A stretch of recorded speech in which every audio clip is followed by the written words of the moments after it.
Well, it's Saturday, and you all know what that means. As you may know, in Japan, we have the latest Stardom show in Nagoya with some interesting matches leading up to some preliminary matches all the way to June 22nd.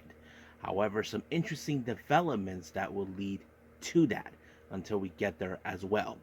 And then we move on with AEW Collision with some very interesting matches taking place. We have, of course, Dustin Rhodes taking on. Ooh, that's going to be a fun match to watch. And then, of course, we have FTR versus BCC. We have Orange Cassidy versus Kyle O'Reilly, and plenty other matches we definitely going to be, of course, talking about. And then, first things first, we're going to be, of course, reviewing ChocoPro's much recent show that took place back on June 4th, featuring 3 matches and including a returnee who we haven't seen him in quite some months, and I think everybody are going to be so happy to talk about. And of course, we cap up our episode, of course, with some news updates to tell you guys what's been happening in the world of pro wrestling, such as what events the promotions are throwing out, who's booked, what matches are set, including some developments that are happening in the world of pro wrestling that needs to be addressed. So, let's get ready for another episode of Deleted Wrestle Zone.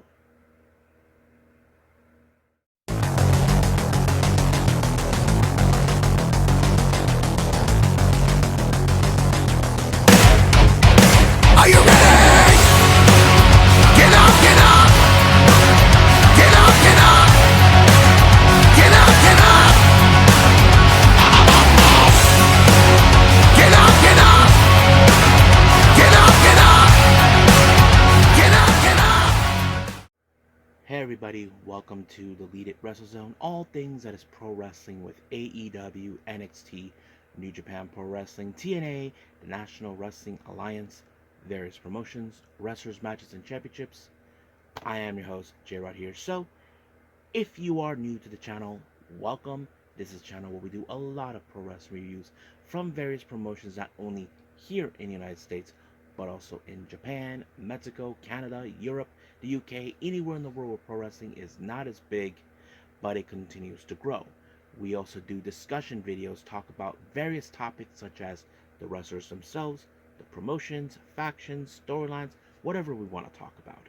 We also do more news updates. If I'm unable to put it on this episode, I can put it on a separate video by itself. We also, of course, do real-timing news updates to keep you guys on alert if anything has happened in the world of pro wrestling that needs to be addressed ASAP. We also do the Unagi Sayaka Watch and various other cool things as well. So if you like what you see, please subscribe to us or click on that subscribe button. You'll be getting a lot of daily reviews and other cool wrestling content as well. But if you like this episode, please give us a like on the like button or a nice comment in the description down below. Now, all introductions is set aside, it's hammer time. So let's get started with our very first review, and that is ChocoPro.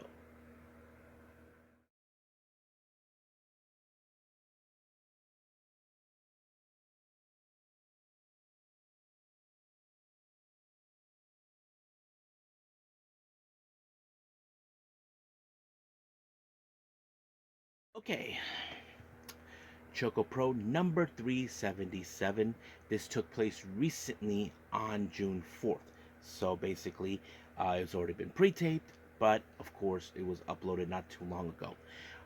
We had Emi Sakura doing the opening, giving the lowdown of the upcoming matches. Of course, she is in the second match, teaming up with Masahiro Takanashi and all this and that. But we'll get to that in a bit. So let's talk about our very first match. We have, of course, Chiko Shikawa and Mei Shiruga. They take on Lee Yone Yamada and, of course, Chon Chiru, or should I say Kung Fu Panda, as you might wanted to call them. However, you would think that this was going to be a much simpler match because both Chi and Mei have similar energies. You know, they are very crazy beyond what you already know, and I think that played out pretty well as well. But unfortunately, when it comes to Lee Yonebayama, she is more quicker than Chi and Mei Suga combined. She applied the O'Connor roll on Chi. Unfortunately, of course, Lee picked up the win for her team. So, a very disappointing loss for Chi, but that's how it is. Now, our second match, we have Sawadi Kamen teaming up with the return of Anako Montana. Now, Anako has been a very fun person to be around. He is really enjoying. He's a Chilean wrestler who's been wrestling all over the world. He made his return. He said he loved ChocoPro, so he's. But however, he has his sights set now of looking what is across from him, and that is our current Asian Dream Tag Team Champions, Masahiro Takanashi and Emi Sakura. Now, you would think that this match will fall in favor into them. Of course they did, because they're very clever, they're very slick, and of course they try to find ways to ensure the match goes in their favor. But unfortunately, it was Sawadi who ended up on the wrong side of the Magistral. But after the match, Balen Aki noticed what else he was doing commentary, that Emi Sakura used the chair as leverage to make sure that the Magistral does not break. Now, the referee may have saw that, but apparently it's already been decided. So that cannot be reversed, and of course, Emi Sakura gave her last laugh. But sooner or later, someone's going to put her in her place. Now, our main event, we have Balinaki. He teams up with Masamura. They take on Sayaka and Chris Brooks, or as we call them, Team Bakagaijin. Now, remember, Sayaka and Chris teamed up in an 8-man tag match recently and forgot to move for the Big Ample Ambition show. So it's interesting that these two team ups. Now, however, Sayaka has shown a lot of improvements over time, but unfortunately, it was, of course, Balinaki who picked up the win when he applied a Kuma roll, and just like that, it was completely over. But however, everybody else except for Balin had to skedaddle because Masamura actually went for his samurai side, and everybody were scared that he would be chopped. Well, it didn't happen, but it was a warning not to mess with him. Now, for our Jonkin tournament, this one was a bit difficult. Now, we did not see the Mia and her sister Nonoka, neither Hiroi or Ire Kane, but they were there to do the Jonkin tournament. Unfortunately, Best Bros did not make it through, but the finals became Chon Shiru and Masahiro Takanashi. They, in fact, Masa picked up the win and walked away with the chocolate. So that pretty much it. You guys can see this video actually in on YouTube, so go check it out. And I think that's pretty much it right now with ChocoPro. So let's move on with Stardom.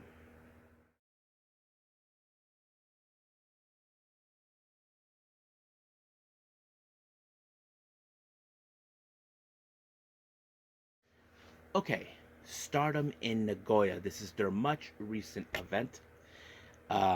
We opening match is Rana Yagami and Konami, a God's Eye showdown. You have the rookie versus the much experienced Konami. Now, of course, we do know that both these ladies have excellent kicking strike techniques, but however, the edge goes to, of course, as always, with Konami, who is dubbed as the submission sniper. You know that she'll put you in a hold, but the much danger hold people should be more worried about is when she puts people in the triangle lancer. However, that wasn't the case here. When she did that, she applied a single leg crab hold and put Yagami out and forced her to tap out. So basically, that was pretty much it from there. Now, our next match, we have, of course, the other members of God's Eye, consisting of Saki Kashima, Ami Sori, and of course, Shuri. They take on Cosmic Angel members, the rookies, Sayaka Kurara and Aya Sakura. They team up with veteran and senior of the Cosmic Angels, Sayuri Noe. Now, this is the first time that Sayuri has ever teamed up with these two. We've mostly been seeing Yuna Mizumori teaming up with them. We have seen them sometimes they change shift, but however, I have to say, this is a good opportunity for both Kurara and Sakura to work on their teamwork, knowing that they have a big opportunity for the New Blood Tag Team titles coming up later for them. So they're only like 2 weeks away from that. So I'm sure this will be a very simple task for them to learn. But unfortunately, that did not do any well for them because, as always, when it comes to Kashima, she applied the Kishikase onto Kurara and put of course, a win on that. So it was a lot of fun from that.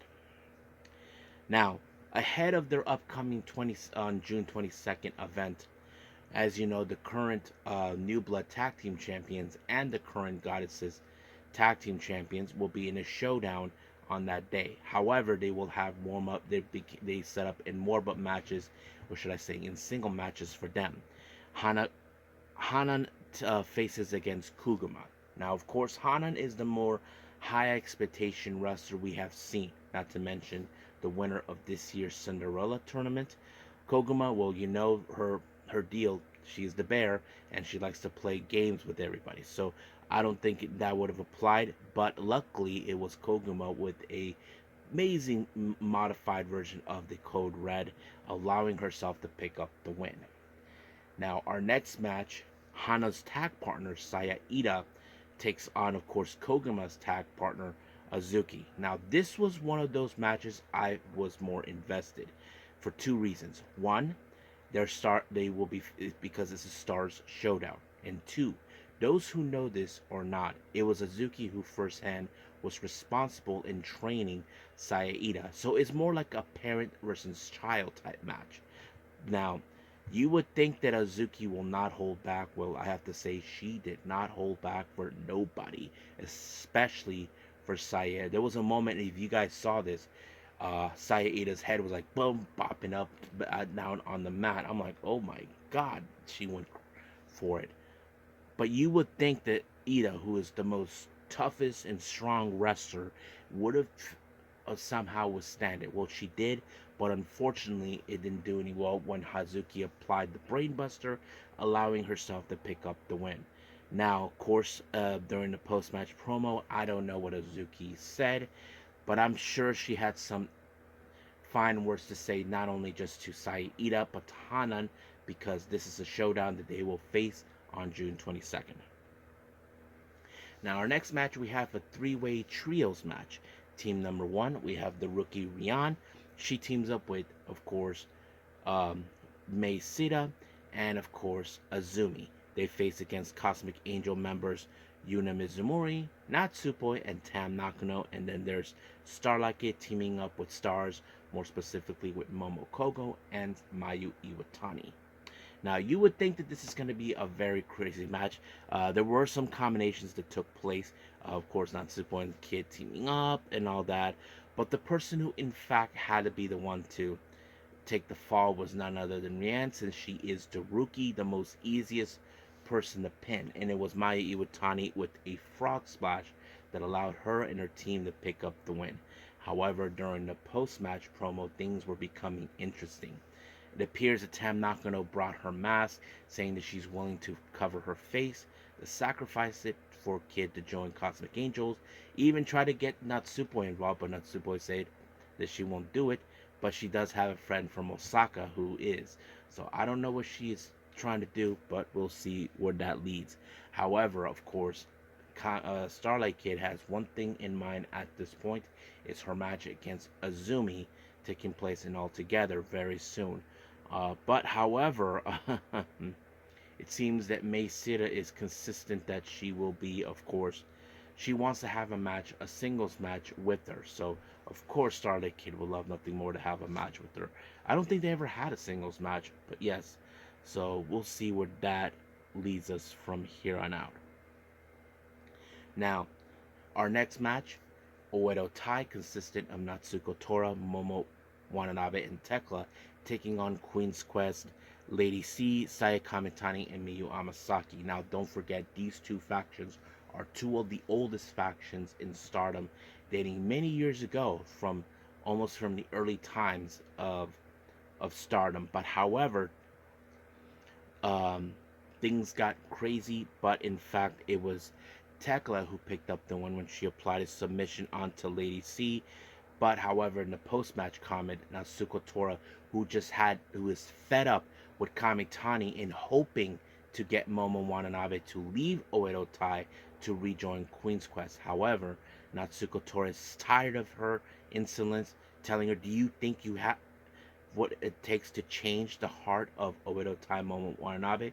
So, it appears that there's going to be a final showdown. This will be the end between these two. Now, however, Natsuko Tora doesn't care about the stipulation. Her priority is, Queen's Quest, you better disappear. We're sick of your insolence. So that's the whole point. Natsuko Tora is tired of Kamitani saying, Momo, come back. But in a way, I have to say, I understand Kamitani, but it's Azumi who doesn't want her back. But Natsuko Tora gave her a warning that if Queen's Quest fall, it's going to be on her. And I think Kamitani might have bit off more than she can chew. Now, Azumi trusts Kamitani, but she does not trust Momo. So, we'll see what happens from here on out. Now, our main event is a showdown between EXV members. We have Xena and Mina Shirakawa taking on Hanako and Maika. Now, don't forget, Xena is the challenger for the red belt against Maika. So you would think that there's going to be some interesting matches on the moments of this. However, we do know that Mina and Xena do share a mutual connection since their Club Venus days. But Hanako has learned a lot from Maika since siding with her.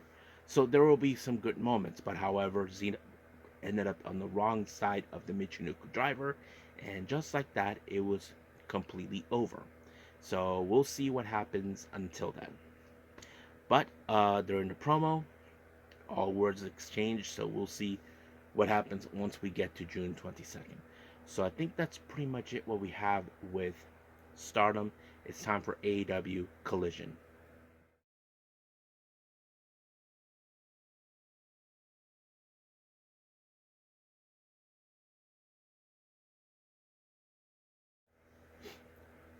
Okay. AEW Collision. We open up with the BCC, more specifically Wheeler Yuta and Claudio Castagnoli taking on FTR. Harwood and Wheeler. Now, this match was unbelievable. Now, we normally in this type of match, we want to see a winner. But the match was so great, you wouldn't expect that this match will end in a time limit draw after it exceeded its 20 minutes mark.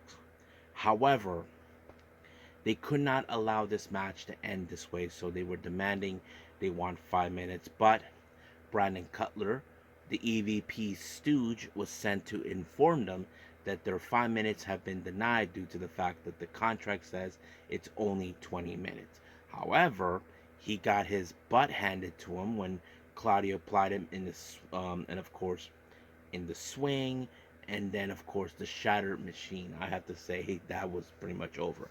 However, Claudio did state it to FTR anytime, anywhere, any place, that sort of thing. So we could see that at some point. Now, during an interview ahead of his main event, Lexi Neer conducted an interview with Kyle O'Reilly, talking about his first time in a one-on-one match against Orange Cassidy. Now, don't forget, they did run into each other in that number one contendership, and I think this is going to be interesting. And once again, Mr. Loudmouth himself, Roderick Strong, showed up. Now, I don't know what his deal, but we'll see where that goes.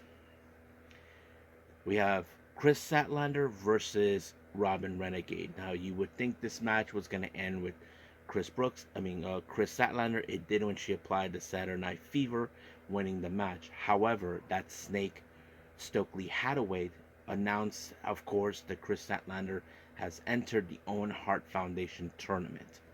Now, after this whole thing, of course, Lexi was waiting for Willow Nightingale, of course, to talk about, of course, Chris Statlander and all this. Apparently, she gives some good news for her fan base that she is also entering as the Owen Hart in the Owen Hart Foundation tournament. Don't forget, guys, she was last year's winner, so that's going to be a lot of fun. But the question is that she was asked why was she there? Well, just to keep an eye on the action. Not bad. Our next match, we have Dustin Rhodes, the Natural, taking on Johnny TV. Now, of course, the X factor of this match is Taya Valkyrie would get involved, but man, there was moments where we saw shades of HBK. If you guys remember, HBK did that thing where he wrapped his arm around Melina and this whole thing, but it was so much funny. And I think this was a nightmare for Johnny TV. Remember, at that time, he was dating Melina Perez, but now he's married to Taya. Well, the nightmare never ends. But unfortunately, because Taya was on the outside, she got caught with the hand in the cookie jar. The referee ejected her out of the ringside and leaving Johnny TV and of course Dustin Rhodes to be in a fair fight. But in the end, it was of course Dustin Rhodes with the crossroads that ended the match just like that. However, in the post match, Dustin Rhodes talked about, of course, Jack Perry. Jack Perry said some words that offended um, Dustin Rhodes. Talk about sacrifice, saying that you haven't sacrificed anything. I sacrificed this business for almost 30 plus years. So that's what it was going on. However, it was later foretold that they will see each other this Wednesday in a TNT qualifying match. So we'll see where that goes. Now, excellent news has happened for the Forbidden Door. It appears that Zack Sabre Jr. is calling out Orange Cassidy. So that's going to be a much interesting match. I don't know if they ever faced each other, but I would like to see it myself.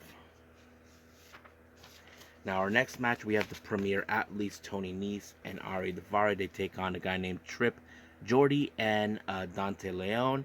Well, I can tell you this match ended with the premier athletes allowing for Tony Nese to apply a driver, and just like that, it was over. Now, our next match, we have, well, before our next match, we have Scorpio Sky doing a video promo, and he was being a bit more cryptic. Now, I don't know what is going on, but the only thing I understood that he will be our hero and, of course, a champion. We don't know what that meant. Does that mean that he is targeting Swerve Strickland? I don't know. But we will see what happens from here on out. Our next match, we have Toni Storm versus Lady Frost. Pretty good match, I'm not going to lie. I'm a big fan of Lady Frost. But unfortunately, this match ended with the Storm Zero right away, allowing for Toni Storm to win.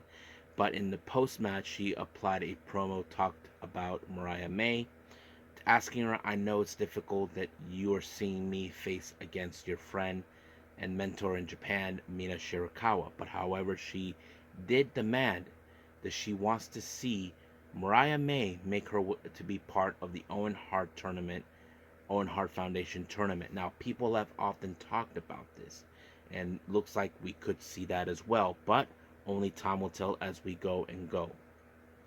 Now, during an interview, recently we saw Shane Taylor Promotions talk about Top Flight and Action Andretti, but it seems that they had some words to say. They're saying, about Action Andretti, that he's the much bigger star than Top Flight. I don't know what they're talking about, but they want to show that their way of wrestling is nothing compared to them. I mean, we know Top Flight are the toughest guys ever. I mean, they are over the top, but we'll see where that leads us. We do see a very interesting backstage segment where, of course, Samoa Joe and Hook were about to do something dumb, but Shibata was doing his usual thing with his phone. He had the camera, you can hear the voice. And of course, they were talking about lacrosse, which he got confused about the sport. But however, that was not the most important thing. They made a very surprise attack to Tony Nese and Daivari, sending a clear message. And then, of course, Shibata told that idiot Sterling, saying, "There's no crying in wrestling." Classic Shibata. So I enjoy it. Our next match, we have Daniel Garcia versus Tate Mayfair. Now, those who never seen Tate Mayfair, we have seen him in RevPro and other promotions in the UK. But this was a pretty good match, not gonna lie. I'm sure many of you may not know Tate Mayfair, but if you watch RevPro, then you know what I'm talking about. But Daniel Garcia continues to shine, and then he applied the Red Cross on Mayfair's, giving him the win. Now, Orange Cassidy, as you know, a lot has been going on his mind. You know, he's alone, he lost all his friends, and he's well aware that he's been called out by Zack Sabre Jr., but right now his primary focus is Kyle O'Reilly.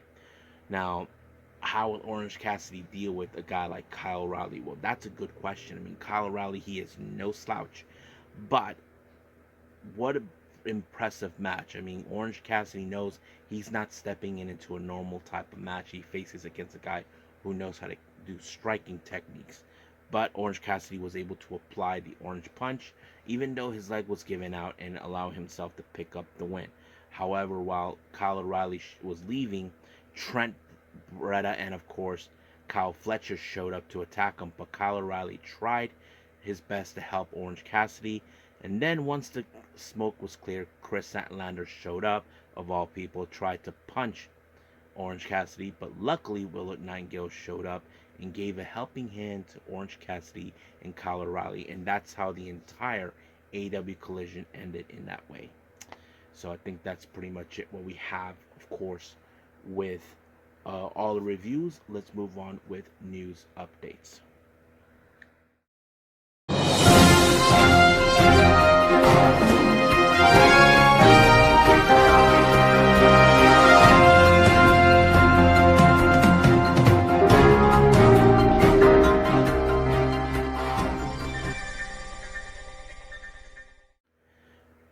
Well, welcome to our news updates. Now, I know I'm late on this one, but I decided to put it in case anybody's interested.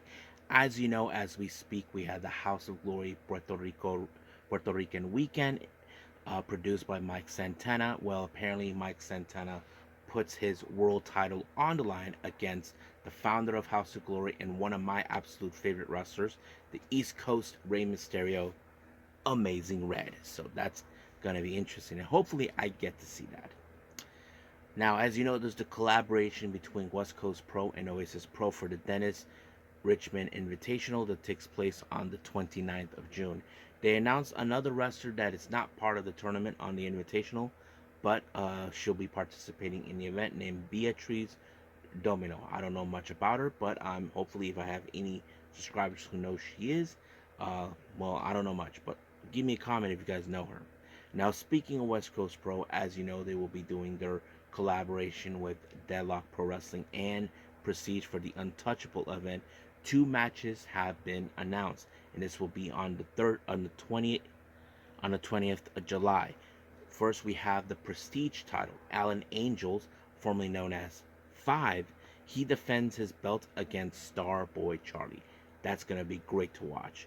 And then, of course, we have Shelton Benjamin, who will be facing against Titus Alexander. So that's going to be real fun.